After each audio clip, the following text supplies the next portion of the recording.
وہ پریشان کن صورتحال کو جیسے بھانپ گئی تھی۔ وہ نہ صرف اس کے رویے پر غصہ تھا بلکہ افسوس بھی محسوس کیا۔ وہ اس سے اس طرح کے رویے کی توقع نہیں رکھتا تھا۔ شروع میں اس کی ڈیزائن دیکھنے کے بعد اس نے سوچا کہ وہ واقعی باصلاحیت ہے۔ تاہم اس دنیا میں بہت سارے لوگ خداداد صلاحیت لے کر پیدا ہوتے ہیں، لیکن صرف کچھ لوگ ہی آگے آ سکتے ہیں۔ صرف ایک بار کی ناکامی کی وجہ سے وہ صبرین کے ٹرو کلر دیکھنے کے قابل ہوا تھا۔ سچی بات تو یہ تھی کہ اس نے ایسے لوگوں کو ہمیشہ حقیر سمجھا تھا۔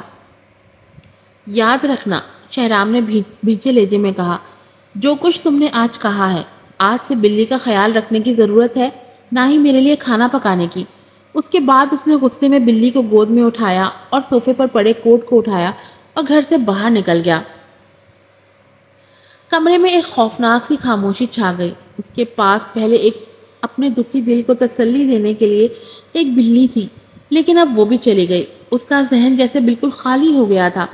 کھڑکی سے باہر نظر آتا سورج آہستہ آہستہ اندھیرے کی چادر میں چھپ گیا تھا۔ اب ہر طرف اندھیرا ہی اندھیرا چھا گیا تھا۔ وہ کچھ سوچ کر گھر سے نکل آئی۔ اس کے قدم بے اختیار بار کی طرف بڑھے۔ سرور اس کے لیے بیئر کی کئی بوتلیں لے آیا۔ اس نے ان میں سے ایک پر سے کیپ ہٹا دی اور بڑی بڑی گھونٹ لینے لگی۔ وہ اس سے پہلے پینا پسند نہیں کرتی تھی، لیکن اب اس نے یہ جانا کہ الکوہل پینے سے سارے دکھ کہیں دور بھاگ جاتے ہیں۔ وہ اد کھلی ہوئی آنکھوں سے اسٹیج پر ایک نوجوان جوڑے کو ڈانس کرتے دیکھنے لگی۔ ماضی میں اس کی زندگی کتنی آرام دہ تھی، ہر فکر سے آزاد۔ آہستہ آہستہ اس کی نظر مدھم ہونے لگی۔ اس نے اس شخص کو نہیں دیکھا جو اسے ایک کونے میں کھڑا دیکھ رہا تھا۔ تھوڑی دیر بعد اس شخص نے کسی کو فون کیا۔ جنت، اندازہ لگاؤ کہ میں نے ابھی کس کو دیکھا ہے؟ کون؟ دوسری طرف سے جنت نے تجسس سے پوچھا۔ صبرین اکیلی بار میں بیٹھی غم غلط کر رہی ہے۔ یہ تو آج بھی اتنی ہی خوبصورت ہے جتنی کالج کے زمانے میں تھی۔ یہ زین تھا، گندے ذہن کا مالک۔ جنت کو ریسٹورنٹ والا واقعہ نہیں بھولا تھا۔ وہ موقع کی تلاش میں تھی کہ کس طرح سے صبرین سے اپنی اس بے عزتی کا بدلہ لے، اور آج اسے قسمت سے موقع مل گیا تھا۔ وہ خوش تھی کہ صبرین آج بیڈنگ ہار چکی ہے، لیکن اس کے لیے یہ کافی نہیں تھا۔ وہ اسے کوئی بڑا دھچکا دینا چاہتی تھی۔ زین، کیا تم اب بھی اس میں دلچسپی رکھتے ہو؟ جنت نے اسے گویا تیار کرنا چاہا۔ پہلے نہیں تھا، لیکن اب مجھے صرف اس کی ذات کو کھوجنے کا تجسس ہے۔ اسکول ٹائم میں اس نے ہمیشہ میری بے عزتی کی۔ اب میں چاہتا ہوں وہ مجھ سے معافی مانگے۔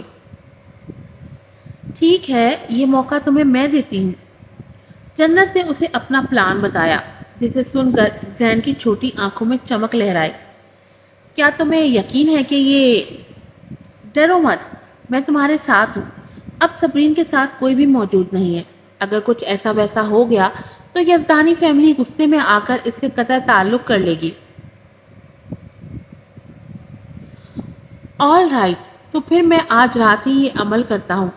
زین کے ہونٹ شیطانی مسکراہٹ میں ڈھلے۔ آنکھیں ایسے مدہوش ہوئیں جیسے وہ تصور میں ہی اس عورت کا وجود اپنے سامنے دیکھ رہا ہو۔ صبرین مکمل ہوش سے بیگانی ہو چکی تھی۔ اسے بمشکل یہ نظر آیا تھا کہ ایک سرور بیئر کی ایک اضافی بوتل لایا ہے۔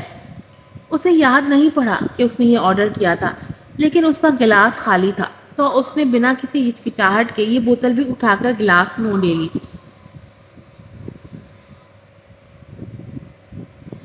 زیادہ دیر نہیں گزری تھی کہ اس کی آنکھیں مکمل بند ہو گئی۔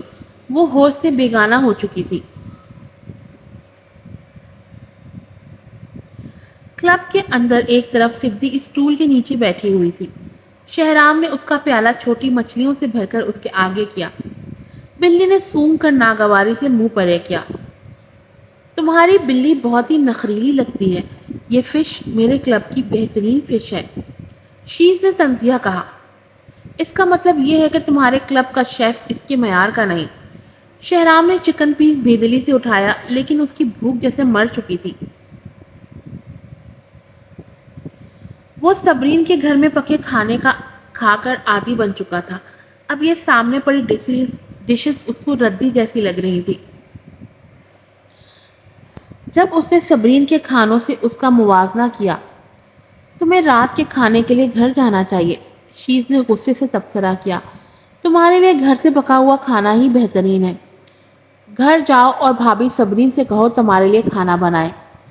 اس عورت کا تذکرہ مت کرو۔ شہرام کے چہرے کی رنگت بدل گئی۔ اب اس نے کیا کیا تمہارے ساتھ؟ شیز نے تعجب سے اسے دیکھا، پھر جیسے اسے یاد آیا، آج تو بیڈنگ تھی نا؟ میں نے کہا نا اس بات کا ذکر مت کرو، شہرام نے وارن کیا۔ شیز نے بنا کچھ کہے لب بھینچ لیے۔ اس نے تھوڑی دیر بعد فون پر بات کی اور پھر اسے بتایا۔ وجاہت راؤ گولڈن کارپوریشن کا مالک اس کلب کے پرائیویٹ روم میں انتظار کر رہا ہے۔ وہ بزنس کے معاملات پر بات کرنا چاہتا ہے، جس کا کچھ دیر پہلے میں نے ذکر کیا تھا۔ تم جاؤ، مجھے ایسے معاملات میں دلچسپی نہیں ہے جس میں ذہنی کام نہ ہو۔ شیز کے پاس جیسے الفاظ کھو گئے، وہ چپ رہ گیا۔ آف کورس تم سب سے بہتر ہو کیونکہ تم ذہین ہو، شیز نے دل میں یہ ضرور سوچا تھا۔ وہ قریبی دروازے کی طرف بڑھا۔ جب وہ 20 منٹ بعد واپس آیا تو یہ دیکھ کر حیران رہ گیا کہ ٹیبل پر پڑی ڈشز ایسے انچھوئی ہی پڑی تھی۔ اندازہ لگاؤ کہ اس کمرے میں کون تھا۔ ٹیکنالوجی سینٹر کا انچارج موجود تھا، ساتھ میں عزت۔ مجھے اس ذکر سے دلچسپی نہیں، پلیز بند کرو، شہزام نے ناگواری سے کہا۔ اس کا خون جیسے ابلنا شروع ہو گیا تھا۔ سنو، شیز کے چہرے پر سنجیدگی تھی۔ عزت اور آبش کی اگلے ماہ منگنی ہونے والی ہے۔ یہ ایک الگ بات ہے کہ عزت وجاہت کا بھتیجا ہے۔ سمٹ گروپ نے آج کی بیڈنگ سے اس پروجیکٹ کو باضابطہ طور پر حاصل کیا ہے۔ کیا تم نہیں سمجھتے کہ کچھ عجیب ہے، کچھ ایسا جو ہم سے چھپا ہوا ہے؟ جب تم ان تینوں کو ایک ساتھ ملا کر دیکھو۔ شہزام میلبورن کے نیٹ ورک سے ناواقف تھا، لیکن یہ بات اسے سمجھ میں آ گئی تھی کہ اندر ہی اندر منصوبہ سازی کی گئی ہے۔ مطلب سمٹ گندا کھیل کھیلا ہے۔ شہزام کا لہجہ غصے میں بھر گیا۔ چپتے ہوئے لہجے میں شیز کو دیکھ کر کہا، کیا میں نے تمہیں نہیں کہا تھا کہ بیڈنگ کا عمل منصفانہ بناؤ؟ شیز خود بھی اس بات پر شرمسار ہوا۔ میں نے صدر ثروت جہانگیر کو یہی کہا تھا کہ مقابلہ یقینی طور پر منصفانہ بنائے، لیکن وہ شاید میری بات کے الٹ سمجھا۔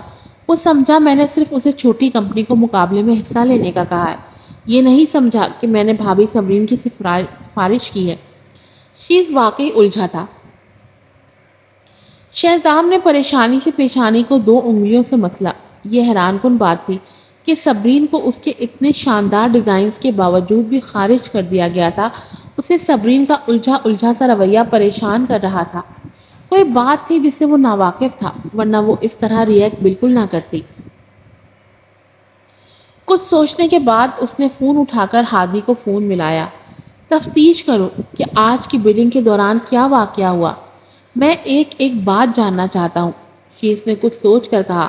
میں آسانی سے ارد گرد موجود لوگوں سے پوچھ کر اصلی حقیقت جان سکتا ہوں۔ شہرام نے اس کی بات پر اسے تنزیہ دیکھا۔ بہت خوب، مجھے تم پر یقین ہے۔ شیز اس کے میٹھے طنز پر شرمسار ہوا۔ آخر کافی سوچنے کے بعد یہ بات اسے سمجھ میں آ گئی کہ معاملہ اس کی لاپرواہی سے بگڑا ہے۔ اس وقت گروپ کے میسیجز سے سیل فون مسلسل وائبریٹ کرتا رہا۔ بالآخر شیز نے میسیجز چیک کرنے کے بعد ایک گہری سانس لی۔ میلبورن کی انٹرٹینمنٹ انڈسٹری بے ایمان لوگوں سے بھری پڑی ہے۔ ایک بار اگر یہ واقعہ باہر آ گیا تو پھر صبرین بھابھی کبھی بھی آگے نہیں بڑھ سکیں گی۔ شہزام شیز کی بات سن کر اچھی طرح اس کا مفہوم سمجھ رہا تھا۔ اس نے بغور شیز کی نظروں کا تعاقب کر کے ادھر نگاہ دوڑائی۔ شیز بیڈ پر لیٹی ایک عورت کی تصویر دیکھ رہا تھا۔ اس عورت کی پیٹھ نظر آ رہی تھی۔ وائٹ شرٹ اور بلیو جینز سے اس کے وجود کی اسمارٹنس کا پتہ چل رہا تھا کہ عورت کافی دلکش ہے۔ شہرام کو یاد آیا کہ صبرین نے شام میں یہی ڈریس پہنی ہوئی تھی۔ وہ چونکا۔ اس نے جلدی سے شیز کے ہاتھوں فون جھپٹا۔ کہاں ہے یہ؟ پتہ نہیں، شاید کوئی ہوٹل ہے، لیکن کیوں؟ شہرام نے نظر اٹھا کر شیز کو گھورا۔ پریشانی سے بولا، یہ صبرین ہے۔ اس کی بات سن کر شیز کا جیسے دماغ بھگ سے اڑا۔ ڈیم اٹ، اس پر اسٹیٹس ہے کہ یہ ویڈیو 7:30 پر لائیو ہوگی، اپلوڈ ہوگی، 7:30 لائیو اپلوڈ ہوگی، اور اب 15 منٹ رہتے ہیں۔ پولیس کو کال کرو، جلدی کرو۔ شہرام نے اسے یکدم کہا اور جلدی سے پرائیویٹ روم کے کمپیوٹر کو آن کیا۔ صرف 1 منٹ کے اندر اندر اس نے آئی پی ایڈریس ٹریک کی جہاں سے یہ ویڈیو اپلوڈ ہونے والی تھی۔ خوش قسمتی سے یہ لوکیشن اس ہوٹل کے انتہائی قریب تھی۔ ادھر ہوٹل کے روم میں صبرین ہوش سے بیگانی لیٹی ہوئی تھی۔ اس نے زبردستی اپنی آنکھیں کھول کر ارد گرد کے ماحول کو پہچاننے کی کوشش کی۔ اس کے حواس کچھ سلامت تھے۔ خود کو ایک اجنبی کمرے اور بڑے سے بیڈ پر پڑا پا کر اسے بہت کچھ غلط ہونے کا احساس ہوا۔ اس نے اٹھنے کی کوشش کی۔ اس کا ذہن جیسے ڈوب کر ابھرا تھا۔ وہ اٹھنا چاہتی تھی لیکن اسے یہ احساس ہوا کہ اس میں طاقت نہیں ہے۔ احتجاج کرنا بند کرو۔ ایک موٹی تون والا آدمی باتھ روم سے صرف ایک تولیہ لپیٹے باہر آیا۔ صبرین کو اسے دیکھ کر متلی سی ہوئی۔ اس نے اسے پہچان لیا تھا۔ تم زین ہو؟ زین اس کے یوں پہچان لینے پر مکروہ ہنسی ہنسا۔ ہنسنے سے اس کی موٹی توند ہلنے لگی تھی۔ اس کے پیلے دانت باہر نکلے، دیکھنے والے کو اکائی میں مبتلا کر رہے تھے۔ مجھے یہ توقع نہیں تھی کہ تم مجھے اتنی جلدی پہچان لو گی۔ ہی پیلے دانت باہر آئے۔ تم اس وقت مجھ سے نفرت کرتی تھی۔ میں ایک عرصہ سے تمہیں برباد کرنے کے موقع میں تھا اور آج قسمت سے تم میرے پاس ہو۔ اب تمہیں بتاؤں گا کہ نفرت کسے کہتے ہیں جب تم میرے آگے منتیں کرو گی۔ تمہارے میرے ساتھ ویڈیو لائیو جائے گی، تب تم میرے آگے ہاتھ جوڑو گے۔ دفع ہو جاؤ۔ نفرت سے بھرے ہوئے لہجے میں صبرین نے بمشکل سے اپنی طاقت سنبھال کر اپنی ٹانگ اٹھا کر اسے لات ماری۔ بہرحال زین نے اسے آسانی سے ایک ہاتھ سے پکڑ لیا تھا۔ ارے جلدی نہ کرو، تھوڑا صبر کرو، دیکھو کتنے سارے لوگ ہمیں لائیو دیکھ رہے ہیں۔ زین نے اپنی پوری طاقت سے صبرین کی ٹانگوں کو پکڑ کر آگے کھینچا۔ صبرین نے بستر کے کنارے لگائے 2 کیمروں کو اس وقت تک نوٹس نہیں کیا تھا۔ زین کے بتانے پر وہ اس کی سازش سمجھ گئے۔ خوف اور شرم سے صبرین کے رونگٹے کھڑے ہو گئے۔ نہیں، ایسا نہیں ہو سکتا، وہ کسی کو منہ دکھانے کے قابل نہیں رہے گی۔ یو باسٹرڈ، وہ چلائی، مجھے جانے دو، میرے ڈیڈ اور موم تم کو نہیں چھوڑیں گے۔ بھول جاؤ، تمہارے والدین تمہیں اس طرح دیکھ کر صرف نفرت ہی کریں گے۔ اس نے صبرین کے کندھوں سے پکڑ کر زور سے نیچے دبایا اور اس کی قمیض پیچھے سے پھاڑ دی۔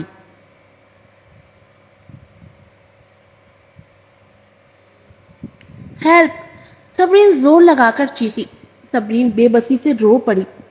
اللہ اس کے ساتھ ایسا کیوں کر رہا ہے؟ وہ پہلے ہی کافی مشکلات سے گزر رہی تھی۔ اس نے اپنے پیارے رشتے کھو دیے تھے اور اب اس کی آخری جمع پونجی عزت بھی خطرے میں تھی۔ اچانک سے اس کی آنکھیں جیسے خوف سے پھٹ گئیں۔ میں تمہیں ایسا نہیں کرنے دوں گی، بھلے میں مر جاؤں، وہ چیخی۔ پھر اس نے اس کے بازو پر شدت سے دانتوں سے کاٹا۔ زین نے اسے زور سے تھپڑ مارا۔ یہ اتنے زور کا تھپڑ تھا کہ صبرین کے حواس جامد ہو گئے۔ اس کی آنکھیں رونے سے متروم ہو گئی۔ اسے لگا جیسے کسی نے اس کی روح کھینچ لی ہو۔ زین اس کی بے بسی کا مذاق اڑاتا کہکا لگاتا رہا۔ اس وقت کوئی بھی تم کو بچانے نہیں آئے گا۔ تمہارے لیے بہتر یہی ہے کہ میری بات مان لو۔ ٹھیک اسی وقت کسی نے زور زور سے دروازے پر ٹھوکریں رسید کر کے توڑنے کی کوشش کی۔ دروازہ دھڑام سے کھلا تھا۔ کون ہو تم؟ زین گھبرا کر بیڈ سے کھڑا ہو گیا۔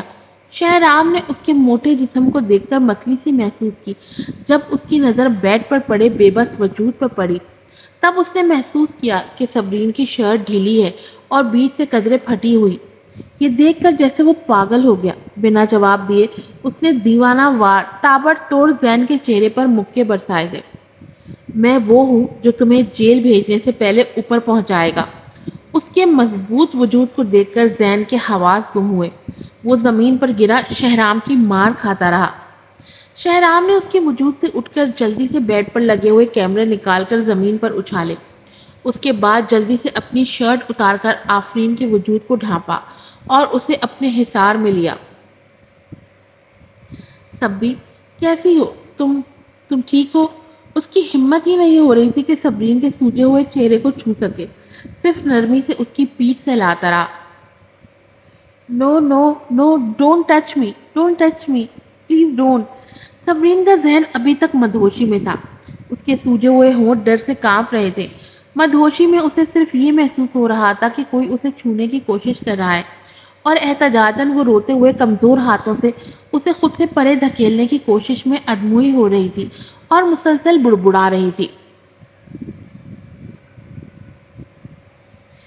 آج سے پہلے وہ اسے ہمیشہ مغرور، خوبصورت اور شرارت سے بھرپور نظر آتی تھی۔ اسے اپنی شرارتوں سے اتنا تنگ کرتی تھی کہ بعض اوقات تو وہ دانت پیس کر رہ جاتا تھا، لیکن آج وہ اسے اس طرح مجروح حالت میں دیکھ کر خود پر لعنت بھیج کر رہ گیا۔ اس کی بے وقوفی کی وجہ سے ہی صبرین اس حالت میں پہنچی تھی، وہ شاید ہی خود کو معاف کر پاتا۔ ڈرو مت، یہ میں ہوں، کسی میں اتنی جرت نہیں کہ تم کو تکلیف پہنچا سکے۔ اس نے صبرین کا سر نرمی سے سہلایا۔ ایک جانی پہچانی سی خوشبو سونگھ کر صبرین کے حواس ریلیکس ہونے لگے۔ اس کی دھندلی آنکھوں میں پہچان کے رنگ لہرائے۔ اس نے یہ جانا کہ سامنے بیٹھا وجود اس کا اپنا ہے، اس کا محرم۔ شانی، کیا میں خواب دیکھ رہی ہوں؟ کسی نے واقعی خواب میں آ کر اس کی عزت بچائی تھی۔ یہ خواب نہیں ہے، تم اب بالکل محفوظ ہو۔ شہرام نے نرمی سے اس کی آنکھ کے کنارے سے بہتے آنسو پوچھے۔ اچانک اسے اپنے پیچھے کافی ساری آوازیں سنائی دی۔ جیسے ہی اس نے سر گھما کر دیکھا، زین سیکیورٹی گارڈ کی تحویل میں خود کو چھڑانے کی مسلسل مزاحمت کر رہا تھا۔ ٹھہرو، اس نے صبرین کو اپنے حصار سے نرمی سے نکال کر بیڈ پر لٹایا۔ اس کی آنکھیں سرد ہوئیں۔ تم لوگ اب اس کے ساتھ کیا کرو گے؟ زین کافی ڈرا ہوا تھا، اس کے جسم میں جیسے جان نہ رہی تھی۔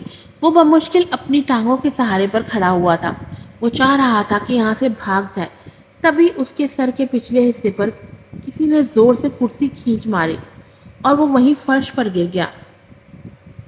یہ دیکھ کر کہ ایک لمبا مضبوط جسم کا مالک شخص اس کی طرف بڑھ رہا ہے، خوف سے اس کا جسم کانپا جیسے سردی لگ گئی ہو۔ اسے بالکل بھی اندازہ نہیں تھا کہ صبرین کے پیچھے اتنی مضبوط طاقت ہوگی۔ قسم کھاتا ہوں میں نے اسے نہیں چھوا۔ جب تم آئے میں نے صرف اس کی قمیض پھاڑی تھی اور کچھ نہیں کیا، میرا یقین کرو۔ وہ ہاتھ جوڑ کر کپکپاتے ہوئے کہنے لگا۔ تم نے اسے مارا، رائٹ؟ شہرام کے لہجے میں آگ جیسی تپش تھی، جیسے بس ابھی اسے جلا کر خاک کر دے گا۔ شہرام نے یہ کہتے ہی اسے گلے سے جکڑ کر اونچا اٹھایا، پھر دوسرے ہاتھ سے پوری طاقت کے ساتھ تھپڑ مارا کہ آواز پورے کمرے کی دیواروں سے ٹکرا کر پاس کشی پیدا کر گئی۔ جلد ہی زین کا چبی گول مٹول سا گال سوج کر بال جیسا پھول گیا۔ یہ صبرین کی مہربانی ہے جس کی وجہ سے مجھے زندگی میں پہلی بار کسی کو تھپڑ مارنے کا موقع ملا۔ شہرام نے اسے زور سے پیچھے کھڑے پولیس آفیسر کی طرف دھکیلا۔ پولیس نے یکدم اس کے ہاتھوں میں ہتھکڑی ڈالی اور دھکیلتے ہوئے اسی ہال یعنی ایک تولیہ کے ساتھ۔ صبرین کمزوری کی وجہ سے اٹھ کر بیٹھ گئی اور سارا منظر اپنی دھندلی آنکھوں سے دیکھا۔ جب شہرام اس کی طرف مڑا تب زبردستی مسکرائی۔ اس کے بعد اس کے ذہن پر تاریکی سی چھا گئی۔ وہ مکمل ہوش سے بیگانہ ہو کر بیڈ پر بے ہوش ہو کر لڑک گئی۔ شہرام نے جلدی سے بڑھ کر اسے اپنے مضبوط ہاتھوں میں اٹھا کر باہر نکالا۔ شیز جو کہ باہر ہی رک گیا تھا، یہ سچویشن دیکھ کر شاکڈ رہ گیا۔ یہ ٹھیک تو ہے؟ پتہ کراؤ کہ آج رات کے واقعے کے پیچھے کون تھا۔ میں اس شخص کو زندہ دیکھنا نہیں چاہتا۔ شہرام نے بمشکل اپنے غصے کو کنٹرول کیا اور شیز کو حکم دیا۔ اس کے ساتھ ہی صبرین کو بازوؤں میں اٹھا کے ہاسپٹل کی طرف دوڑا۔ The Campbell families house, Campbell family کا گھر۔ Upon noticing the abrupt pause in the live video, جنت had a sinking feeling. براہ راست ویڈیو میں توقف آ جانے سے جنت کا دل جیسے کسی انجانے خوف سے کانپ اٹھا۔ اس کے بعد اچانک جو شخص اسے لائیو ویڈیو میں نظر آیا وہ وہی پرسرار شخص تھا جو گریپ فروٹ ریسٹورانٹ میں آیا تھا، جس نے صبرین کی سائڈ لے کر ان تینوں کی بے عزتی کی تھی۔ بعد میں اس نے پتہ کروایا تھا تو معلوم ہوا یہ آدمی کوئی مشہور شخصیت نہیں بلکہ ایک عام سا وکیل ہے۔ اس نے سنا تھا کہ یہ آدمی وکلا میں نمایاں حیثیت رکھتا ہے، لیکن اپنی اس نمایاں پہچان کے باوجود بھی وہ کیمپبیل خاندان سے کسی طور میچ نہیں رکھتا تھا۔ ٹھیک اسی وقت جنت کا سیل فون بجنے لگا۔ کسی نے اسے فون کر کے بتایا کہ زین کو پولیس پکڑ کر لے گئی ہے، کوئی راستہ ڈھونڈ کر اس کی بیل کراؤ۔ جنت ایک دم پریشان ہوئی۔ اگر زین نے منہ کھولا تو وہ بچ نہیں سکے گی۔ مجھے ڈر ہے کہ یہ ممکن نہیں۔ شیش صاحب نے اس کی مضبوط سفارش کی ہے کہ زین کو ہمیشہ کے لیے اندر کریں۔ ہم شیش صاحب کے اثر و رسوخ کے آگے کچھ نہیں کر سکتے، ہم ان کا غصہ افورڈ نہیں کر سکتے۔ اجنبی آواز میں بے بسی تھی۔ یہ سن کر جنت کا دل ڈوبنے لگا۔ کوشش کر کے زین تک یہ بات پہنچاؤ کہ وہ اپنا منہ بند رکھے، ورنہ اس کی فیملی کی حفاظت کی کوئی گارنٹی نہیں ہوگی۔ جنت نے دھمکی دی۔ All right. دوسری طرف جو بھی تھا ہنکارا بھر کر چپ ہو گیا۔ آج کی ایپیسوڈ نمبر 9 یہیں پر ختم ہوتی ہے۔ جو کچھ دونوں ایپیسوڈ میں صبرین کے ساتھ ہوا وہ انتہا سے زیادہ ڈی موٹیویٹنگ تھا، بہت زیادہ ڈس ہارٹننگ تھا۔ کیا کہوں، میرے پاس الفاظ نہیں ہیں بتانے کے لیے، لیکن وہ کہاوت سنی ہے نا آپ نے کہ مصیبت کبھی بھی اکیلے نہیں آتی ہے، اپنے ساتھ ساتھ آس پڑوس والوں کو بھی اور اپنے کزنس وغیرہ کو بھی سب کو لے کر آتی ہے۔ تو ابھی صبرین کا بھی یہی حال ہے کہ اس کے اوپر کوئی مصیبت اکیلے نہیں آ رہی، اپنے ساتھ اپنی کوئی نہ کوئی کزن لے کر ہی آتی ہے۔ چلیں جلدی سے چینل کو سبسکرائب کر دیں، ویڈیو کو لائک کیجیے گا، شیئر کیجیے گا اور اچھے اچھے ریویوز بھی دے گا۔ پھر ملوں گی آپ سے نئی ایپیسوڈ کے ساتھ۔ السلام علیکم۔